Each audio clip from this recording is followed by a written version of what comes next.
Olá, queridas irmãs, queridos irmãos. Começamos mais um programa, O Espírito da Letra, analisando a obra de André Luiz através do médium Francisco Cândido Xavier. Hoje continuaremos no estudo do livro Entre a Terra e o Céu.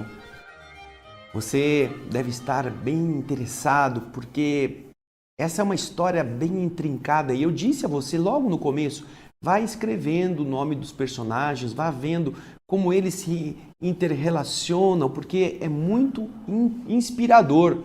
Nós vimos no programa anterior a preparação que foi feita com Mário Silva para que ele chegasse ao que vai acontecer no nosso capítulo Recapitulação, o capítulo que vamos começar agora. Então, pega o seu livro e vamos ao texto na descrição de André Luiz. Vamos lá. De volta ao hospital, o enfermeiro não encontrou pessoalmente o chefe, que se ausentara, constrangido por um serviço urgente, mas recebeu de velha auxiliar a papeleta de instruções. O rapaz leu a ficha atenciosamente. Um menino, perfeitamente caracterizado nas indicações, atacado de croup, difteria, doença que ataca a laringe, como nós já explicamos no programa passado. Esse menino exigia socorro imediato. E então, de posse do endereço e pegando o material imprescindível ao tratamento, Silva tomou um ônibus na direção da casa de Amaro, que ele não sabia que era a casa do Amaro. Acolhido cortesmente pelo dono da casa, não ocultou, não escondeu a perplexidade que o possuiu de assalto de imediato. Identificado pelo ferroviário, que lhe exprimia gentileza e contentamento na saudação, tartamudeava, gaguejava alguns monossílabos desapontado, espantadiço. Uma extrema palidez do seu rosto revelava a sua decepção. E ele refletia, abatido. Então, era aquela casa que ele tinha que atender? Era ali, Amaro, que casou com a Zulmira. Se soubesse de antemão, teria solicitado um substituto. Não pretendia reaproximar-se dos desafetos dos quais ele havia se distanciado. Abominava o homem que lhe havia roubado a noiva e não podia lembrar-se de Zulmira sem observar-se tocado de anormal aversão. Muita vez, recordando o passado, calculava quanto a melhor forma de aniquilar-lhe a existência. Por que agora ele tinha que revê-la? Por que salvar o seu filho se ele experimentava ímpetos de incendiar-lhe a casa? Entretanto, algo interferia em suas lembranças, em suas reflexões. Antonina e os filhinhos, no culto do Evangelho, tomavam-lhe a tela mental. Parecia-lhe ouvir, de novo, a palavra meiga e sincera daquela mulher valorosa, repetindo-lhe ao coração: as mãos que curam não podem ferir. Um enfermeiro diligente será, sem dúvida, o irmão de todos. Palavras de Antonina. E aí na tela vocês veem o reencontro do enfermeiro, vendo o pai e Zulmira carregando o filhinho no colo. E ele se lembra do que Antonina lhe dizia: a vida não termina neste mundo. Precisamos desculpar os outros para que os outros nos desculpem. Notando-lhe a hesitação e propondo-se colocá-lo à vontade, Amaro solicitou em voz suplicante: entre, Mário. Me conforta reconhecer que receberemos o concurso à ajuda de um amigo. E, indicando o quarto próximo, acrescentou: Zulmira está lá dentro, com o nosso filhinho. Já me entendi com o médico pelo telefone e sei que o croup a difteria, foi realmente diagnosticado. O enfermeiro, impassível, obedeceu maquinalmente. Passou e entrou na câmara, perturbado, pálido, ia ver a sua ex-noiva. Quando ele viu a mulher que ele havia amado apaixonadamente, trazendo o pequenino ao colo, registrou uma súbita vertigem de revolta. Incapaz de controlar-se, sentiu que estranha aflição lhe apertava o peito. A volúpia da vingança enceguecia-o. Zulmira ia pagar-lhe caro a fuga, a traição.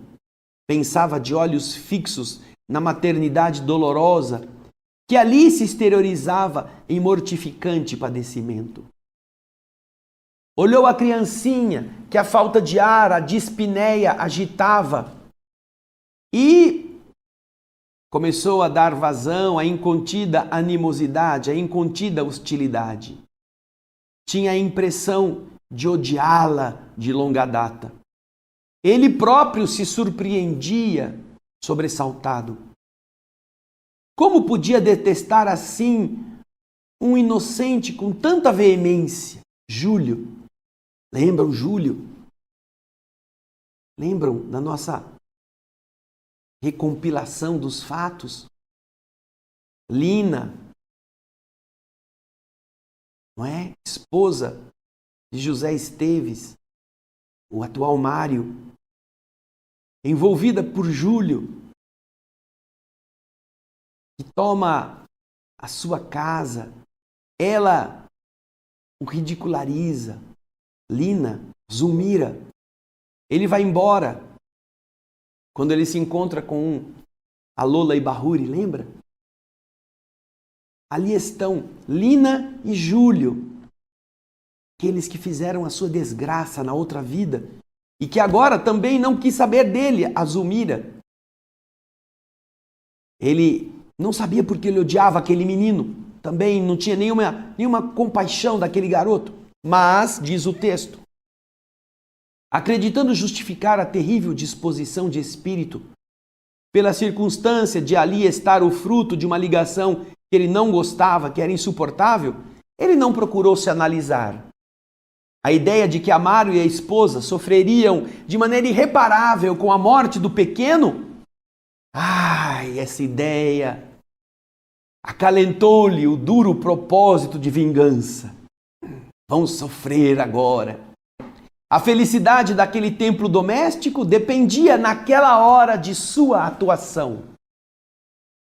E se ele cooperasse com a morte, ajudando aquele rebento, aquele menininho de quase 1 ano, doente, a desaparecer? A pergunta criminosa atravessou-lhe o pensamento com um estilete de trevas. Porém, a lembrança do culto de oração no lar de Antonina voltava-lhe à cabeça. As consoladoras afirmações da mãezinha de Lisbela, da Antonina, voltavam aos seus ouvidos. Vale sempre mais o acordo pacífico. Não devemos nutrir qualquer espécie de aversão. Quem ajuda é ajudado. Ninguém se eleva aos mais altos níveis da vida com o endurecimento espiritual. Nunca saberemos realmente até que ponto somos ofendidos ou ofensores. Ele retomava a lembrança daquelas frases: o perdão é vitória da luz. Esses retalhos da palestra edificante pareciam-lhe rédeas intangíveis a lhe impedirem a expansão dos desejos maldosos. Os conflitos sentimentais continuavam desenrolando-se na consciência em um minuto rápido. Quase cambaleante, aproximou-se da ex-noiva torturada, que o reconheceu de pronto, aliás, tentando cumprimentá-lo. Ela também reconheceu que se tratava do ex-noivo. Ele correspondeu à saudação de maneira cerimoniosa, dispondo-se ao serviço. E esta pobre senhora agoniada lhe disse: Mário, tenha compaixão de nós, ajude-nos. Esperei meu filhinho suportando os maiores sacrifícios. Será possível, deva agora vê-lo morrer? E lágrimas abundantes escorriam junto com os soluços que lhe emudeceram a garganta. Em outro tempo, qualquer pedido daquela boca lhe impunha inquietação. Mas naquele instante, o que ele tinha era a indiferença que endurecia o seu espírito. Que lhe importava a dor da mulher que o havia abandonado? Zulmira rira-se dele anos antes. Não lhe cabia agora rir-se dela? De semblante rude, e veja só, ele está se lembrando dos anos antes desta vida, quando ela, sua noiva, não quis mais saber dele e trocou-o pelo Amaro. Mas ele também tem, da outra vida, a mesma Lina, Zulmira, traindo-o com Júlio, o garoto, que agora é seu filho, e dizendo que não gostava dele, só queria como amigo. Lembra disso? Então agora ela pedindo isso para ele era quase que uma oportunidade dele dizer: agora você me paga, bandida. Isso sou eu que estou falando, tá? Agora André Luiz volta, olha. De semblante rude, recomendou fosse a criança devolvida ao leito. E logo após, tomou-lhe a sensibilidade. Usou a mão para ver onde estava sensível. De pensamento martelado pelas ideias recolhidas no estudo evangélico da noite e contido pela suave lembrança de Antonina, ele procurava se refazer. Ainda assim, como se carregasse um gênio infernal na própria mente, ele recebeu na mente as criminosas sugestões que lhe atravessavam o cérebro esfogueado. A ministração de medicamento impróprio, por certo, favoreceria a rápida extinção do doente. Júlio encontrava-se à beira da sepultura. Dizia ele, pensava ele. Apenas ele iria induzi-lo a cair nela sem mais demora. Pensava ele sobre isto. Ninguém vai saber. Porém, o semblante de Antonina dominava-lhe a memória, exaltando o perdão. Se ele tivesse vindo naquela casa na véspera, pensou ele consigo mesmo, teria exterminado o menino sem piedade. Recorreria à eutanásia para justificar-se intimamente a morte branda, a morte calma. Vamos fazer a caridade de aliviar o sofrimento. Naquela hora, porém, os princípios evangélicos da fraternidade e da conciliação, como pensamentos intrusos, atormentavam-lhe a consciência. Agora, se ele matasse, ele saberia que estava fazendo por vontade. E isso tudo você vê. Veja o efeito da oração, o efeito do pensamento. Veja só, como quando nós estamos em uma situação de angústia, é preciso pôr coisas boas que nos aclarem. Porque a nossa vinda de uma situação de dor, muitas vezes, acompanhada da nossa imperfeição, parece que justifica o ato da vingança. Você se lembra, no Evangelho, quando Jesus recomenda o perdão das ofensas e que Simão pergunta a ele: Senhor, mas quantas vezes deveremos perdoar? Quantas vezes? É 7 vezes. Simão botou um número grande para ele, porque na época as pessoas não tinham o perdão como um exercício de nobreza. Era a vingança, que era a demonstração de que você está se colocando diante do culpado como justiceiro. Ele vai receber de você, que foi a vítima, o troco do mal que te fez. Era assim. E qualquer atitude de benevolência era considerada fraqueza. Sangue de barata. Até hoje tem gente que fala isso, não é? Ai, que sangue de barata. Não tem vontade de fazer nada para se vingar do mal. Então, a nossa inferioridade vem trazendo, às vezes, de décadas, de séculos, de milênios, esta visão equivocada do ódio como sendo a forma de corrigir as coisas erradas. E aí, no caso, o que nós estamos vendo é que, graças ao Evangelho na Família, que foi feito no dia anterior, ele recebeu uma carga, porque ele identificou-se com o ódio que ele carregava. Uma carga de novos valores, de mudança da sua abordagem em relação aos problemas. Ele não sabia que ia se reencontrar na mesma noite com esta cena. Se ele tivesse vindo na casa no dia anterior, ele certamente tinha matado o menino, alegando, não, eu vou ser bonzinho com eles, esse menino vai sofrer muito, vai morrer asfixiado, é melhor que ele morra dormindo. Imagina a bondade na forma do anjo da morte. Porém, ele havia acabado de vir da casa da Antonina, naquela mesma noite. Ele foi com ela para casa, lá às 8 da noite ele fez o evangelho a convite dela, porque a menininha estava precisando da medicação, ele se dispôs a ajudar, mas o médico lhe disse, às 10 da noite você esteja aqui que eu preciso que você atenda um outro lugar. Às 10 ele estava lá, 10h30, pouco mais do que isso, ele estava na casa do Amaro, ele tinha acabado de ouvir tudo. Imagina como Deus é bom, como é o amor que nos ajuda, através de um texto, através de um comentário, através da inspiração de uma palavra de uma pessoa bem intencionada, que na verdade também era alguém por quem ele se havia interessado, graças à sua ligação com ela no passado. Seu amor por Antonina não era desta vida, era uma atração do tempo em que ele estava na terra, na Guerra do Paraguai, pela Lola e Bahuri. Mas você se recorda que lá como o José Esteves, que era um enfermeiro também, ele se imiscui na vida de Lola porque ela tinha uma ligação com o Leonardo Pires. Ela e Leonardo tinha construído um sítio, uma chácara para ficar com ela, mas ele se apaixona e ele não tinha nada a o prender, porque ele havia sido escorraçado pela Lina, e ele estava agora mesmo querendo acabar com a felicidade de todo mundo. Ele gostou da Lola, se meteu com a Lola gostou dele, e o pobre do Leonardo ficou traído com o desejo de se vingar. E o Leonardo botou veneno, e ele bebeu, sem saber. Então você entende que ele também tinha traído. Ele também tinha destruído uma família.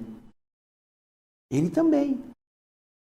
Por isso é que ele também estava sozinho, por isso que ele também não foi aceito por Zulmira, a Lina.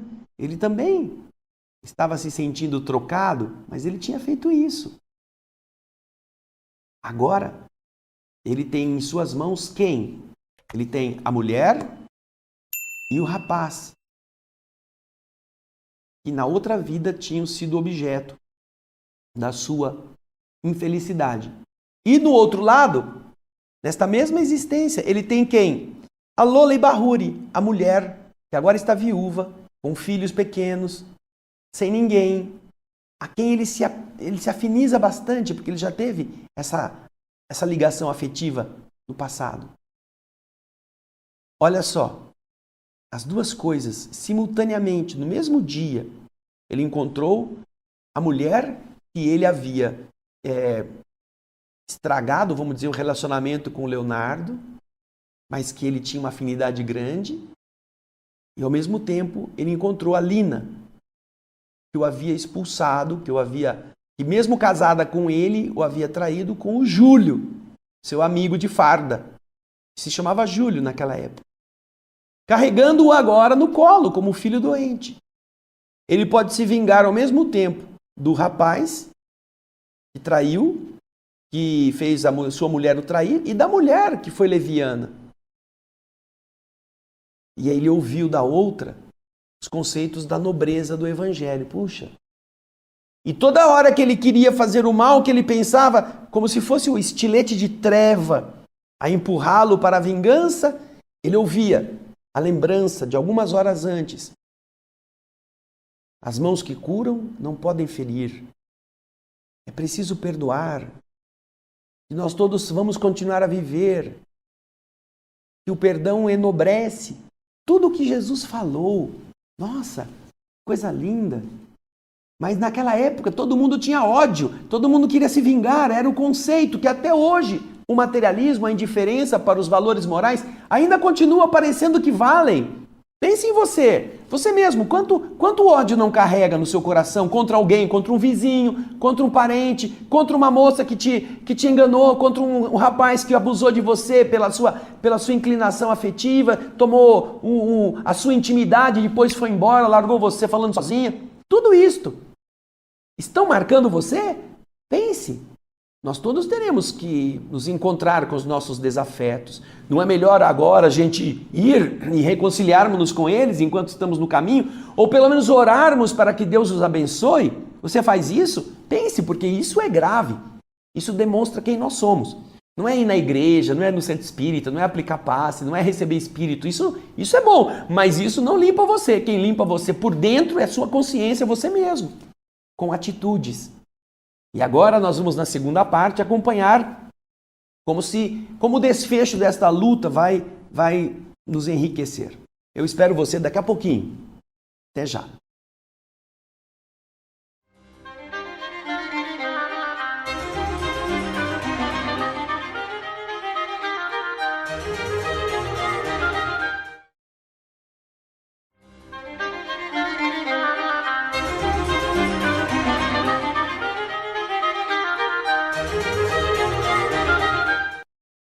Estamos de volta com a segunda parte do capítulo 32.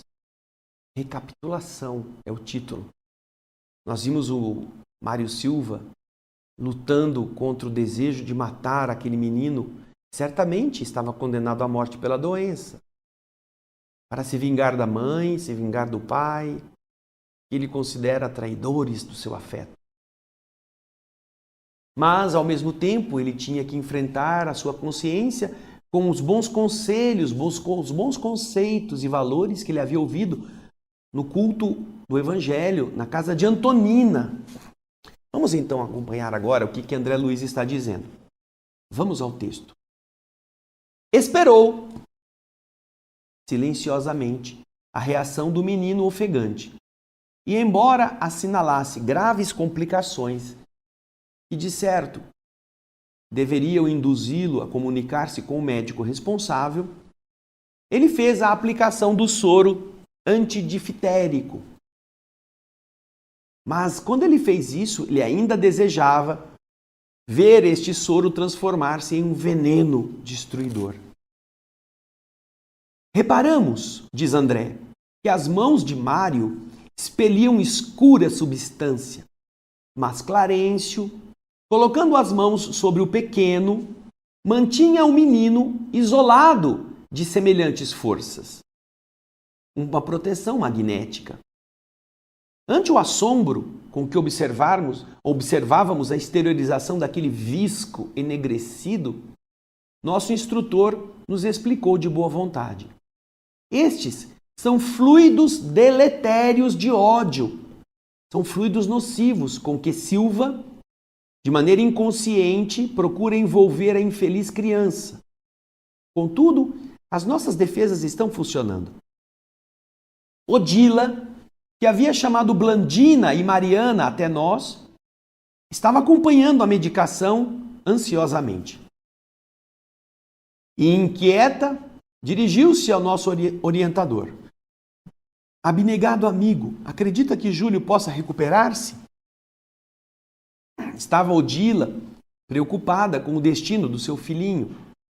Clarencio, que havia estabelecido extensa faixa magnética em torno do enfermo, do menininho, preservando-o contra a influência nociva do visitante, do enfermeiro, balançou a cabeça e falou paternalmente.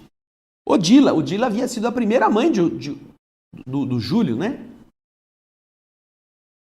E então ele disse a ela, Odila, é chegada a hora de você penetrar a verdade, de você conhecer o que vai acontecer.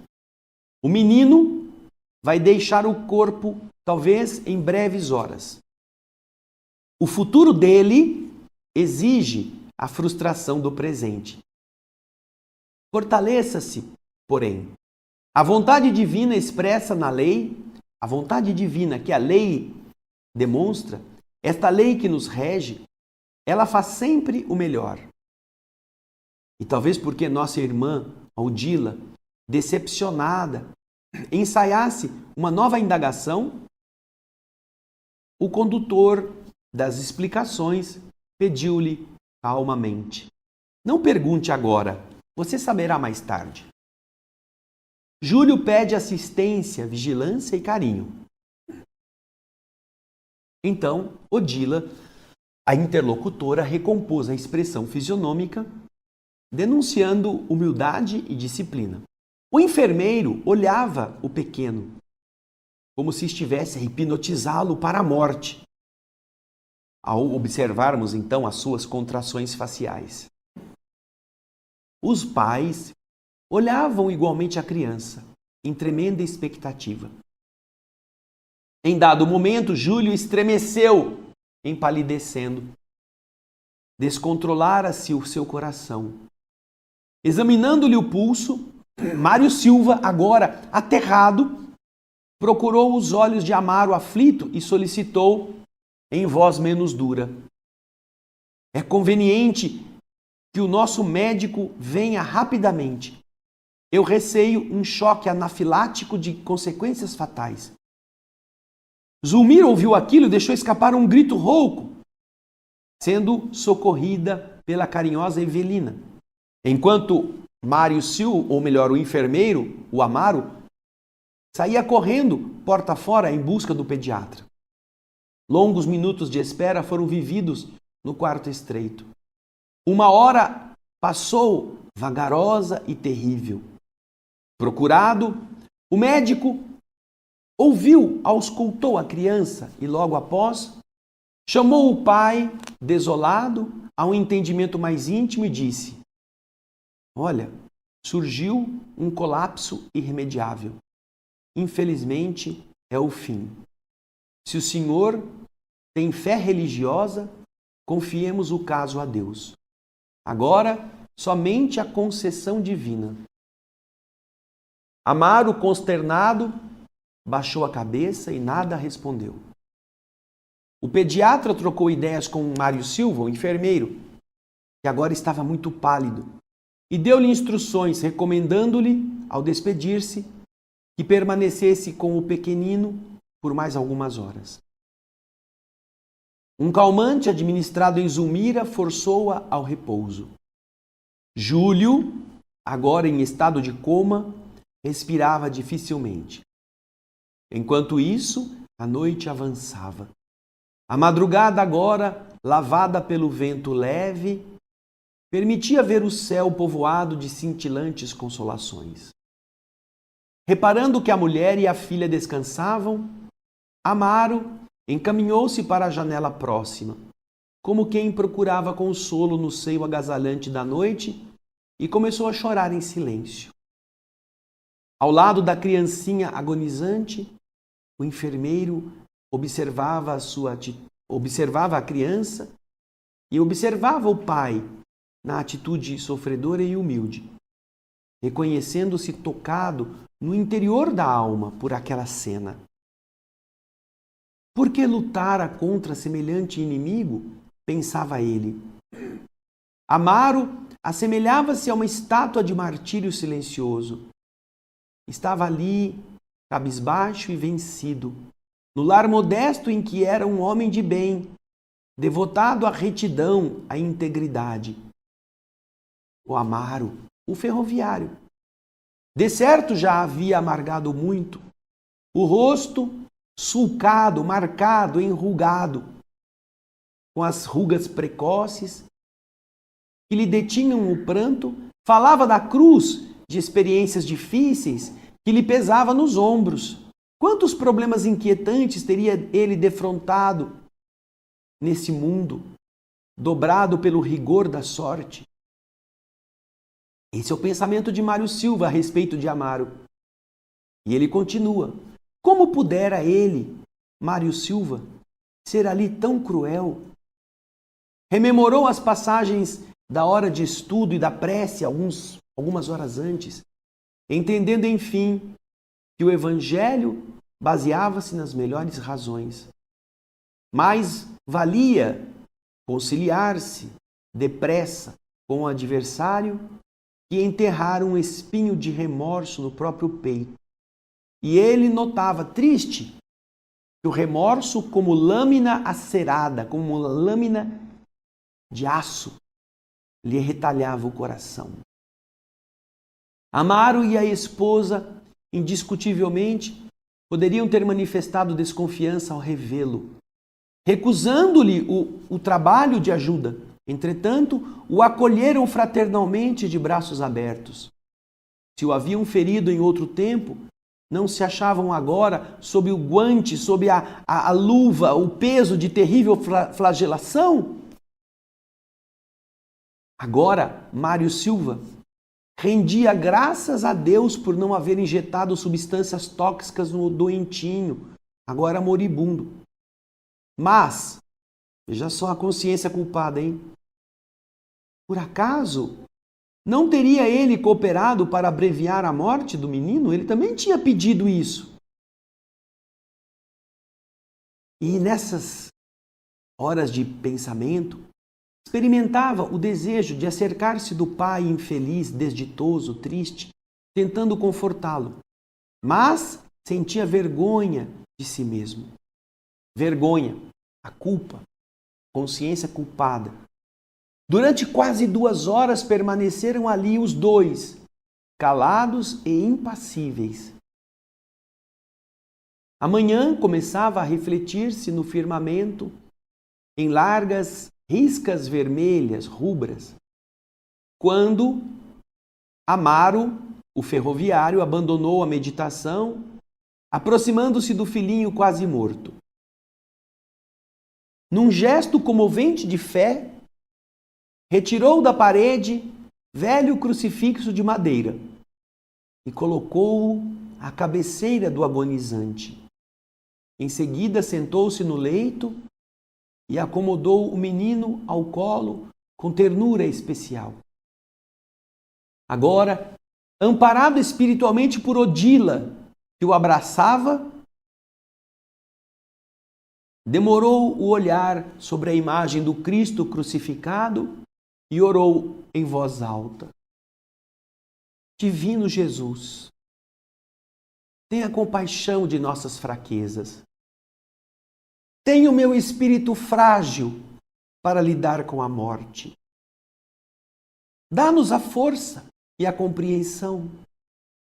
Nossos filhos te pertencem, mas como nos dói devolvê-los quando a tua vontade nos reclama de volta. O pranto, as lágrimas embargavam-lhe a voz. Mas o pai, sofredor, demonstrando a sua imperiosa necessidade de oração, prosseguiu dizendo: Se é da tua vontade que o nosso filhinho parta, Senhor, recebe-o em teus braços de amor e de luz. Dá-nos, porém, a necessária coragem para suportar valorosamente a nossa cruz de saudade e de dor. Dá-nos, Senhor, resignação, fé e esperança. Ajuda-nos a te entender os propósitos e que a tua vontade se cumpra hoje e sempre.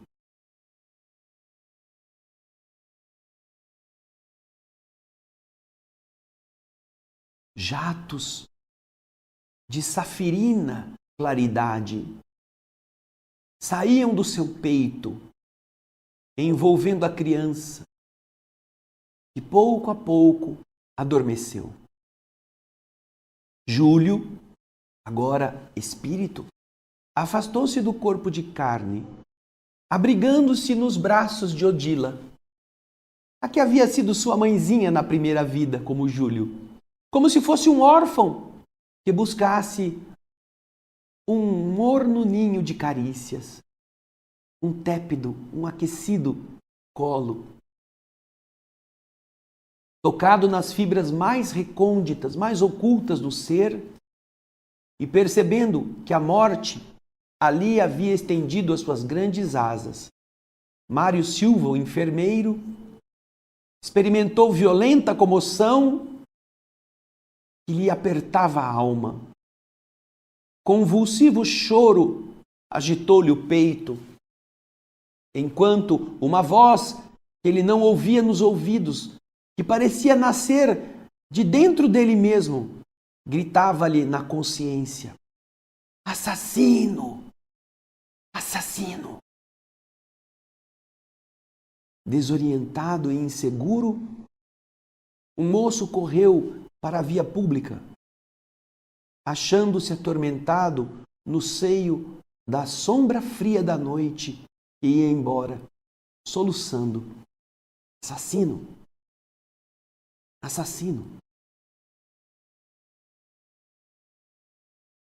Que angústia, não? A mesma que Zulmira tinha sentido quando deixou o Júlio, o primeiro Júlio, morrer, afogado, sem fazer nada. Não foi ela que o afogou. E se você se recorda quando Odila passa a ajudá-la e faz com que Amaro se interesse novamente pela sua segunda esposa, Zulmira, que está na cama, fala para ele: ai, eu ainda não me desculpo de não ter tomado conta como eu devia de Júlio, o menino. Ainda na minha consciência me sinto uma assassina. Assassina! Assassina! Agora, Mário Silva, que de verdade não aplicou o veneno, não aplicou uma medicação para matar o garoto, mas tinha vontade de fazer isto, e que de suas mãos a energia pestosa lhe saía ao mesmo tempo em que ele estava medicando, que precisava tão tóxica, tão nociva, que precisava ser neutralizada pela ação do ministro Clarencio. Ele sabia o que ele queria e agora, mesmo que não tenha matado com o veneno químico, a sua consciência grita ao seu ouvido: assassino, assassino. Você se recorda de uma passagem do Evangelho em que Jesus, para tratar deste tema, utiliza-se da questão do adultério, em que ele fala: todas as vezes que você pensar em adulterar com uma outra pessoa, você já deitou-se com ela. Não é o fato de ter deitado, não é o fato de ter ido consumar. Toda vez que você pensou em fazer isso, você já fez. Então, a importância do pensamento como vida, como aquilo que nos representa antes dos fatos, antes dos nossos atos se tornarem palpáveis. Os crimes nascem no pensamento. E quando nascem no pensamento, já se consumaram. Mesmo que eles não tenham tido a ação física para torná-lo verdade visível. Por que isto? Porque o nosso pensamento representa o que nós somos. Você não é o que você fala, não é o que os outros pensam de você, não é a imagem que você se vê no espelho, você é o que você pensa. Porque da boca para fora você pode parecer algo que você não é, mas você não tem como disfarçar o que você pensa. E neste caso, Mário Silva estava colhendo o fruto do que ele havia pensado. Matar. E ele começa a ponderar: puxa vida, eles sabiam quem eu era. Eles sabiam que eu era o ex-noivo.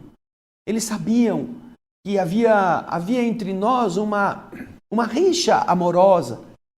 Eles poderiam ter se recusado a me aceitar. Porém, eles abriram seu lar. Eles aceitaram a minha ajuda. Veja só. Eles foram melhores do que eu, diz Mário Silva. Eles agora, sofrendo, aceitaram o algoz sem ter medo E eu chegando aqui, podendo salvar, podendo ajudar aquela criança, podendo diminuir o sofrimento, e eu desejei a morte do filho deles, por ódio. Olha como a consciência é nítida, como o que nós fazemos está patenteado no que nós somos. Estas realidades neste capítulo vão marcar muito, mas você viu como foi benéfico o efeito do Evangelho que algumas horas antes ele tinha escutado? Como ele já começou a ser tratado lá na casa da Antonina, quando ele pensou na Zulmira e no Mário, que surgiram na sua tela mental. E quando ele disse, e quando eu não consigo, mesmo contra a minha vontade, eu continuo odiando. E a Antonina lhe disse para que ele orasse. E a oração é o primeiro passo para que nós aprendamos a nos livrar das coisas erradas, do mal. Este mesmo conselho nós temos que exercitar conosco. Às vezes você tem o ímpeto, às vezes você tem a vontade, é a mente desajustada, a mente como se fosse um cavalo bravo puxando a carroça. E quando você viu, você já pensou mal. Mas nesse instante, ao constatar que você está pensando mal, que você está pensando com inveja, que você está pensando com ciúme, que você está pensando com raiva, pare e faça uma prece. Ore. Ore pela pessoa que te causou esta primeira impressão, mas ore por você mesmo. Ore dizendo, Senhor, eu quero ser melhor, me ajude, eu não quero ser desse jeito. Peça um amparo. E esta consciência de culpa não estará mais te escravizando. Você estará sempre atento. Você poderá ter o hábito negativo ainda te chafurdando o espírito, porém, toda vez que ele aparece, você lava aquela lama com a prece. Toda vez que surge a lama no pensamento, você lava com a oração. Toda vez que você tem uma coisa ruim, você põe sobre ela algo de bom. Pedindo ajuda, orando, mudando o pensamento, tentando uma ideia diferente que possa justificar aquele comportamento. E quando você faz isso, você como vaso cheio de lodo, você vai se lavando. E então o lodo vai embora. E um dia vai acontecer de você ver a cena mais horripilante e você dizer, Senhor, eles não sabem o que fazem. Perdoa-os, Senhor. Um dia você, como eu, como qualquer um de nós, vai chegar na condição de ser crucificado injustamente. Você será Jesus um dia. E será assim, executado cruelmente por aqueles que você ama, que você curou. E então você vai dizer, Pai, perdoa-os, eles não sabem o que fazem. Você não terá nada contra eles. Você não terá nem ódio, nem... Você terá compaixão amorosa de quem ainda advoga o crime que eles estarão tendo que pagar. Como isso é diferente do ódio simples. Mas para você chegar a esse ponto, você precisa começar a treinar todo dia. Um pouquinho todo dia. Um pouquinho com o vizinho, um pouquinho com o aluno difícil, um pouquinho com o professor indiferente, com o chefe áspero, um pouquinho com a pessoa que não gosta de você, com aquele que fez você sofrer. Um pouquinho, todo dia, você faz isso. E você verá que quando você estiver no íntimo, em pensamentos com você mesmo, você não estará ouvindo o que Mário Silva estava ouvindo. Assassino, assassino. Você não ouvirá traidor, traidora. Você não ouvirá ladrão, ladra, corrupto, corrupta. Porque você lutou contra isso. Pense nisso. Esse é um capítulo maravilhoso que fala das nossas torpezas. É para nós que isto serve. Semana que vem vamos para o aprendizado. O capítulo 33º vai nos ajudar a meditar como a beleza do universo não quer vítimas. Jesus disse, misericórdia eu quero, não o sacrifício. Obrigado pela sua audiência, obrigado pelo seu carinho, pela sua vibração amorosa. E eu espero você no nosso próximo, O Espírito da Letra, no capítulo 33, na semana que vem. Muito obrigado e muita paz.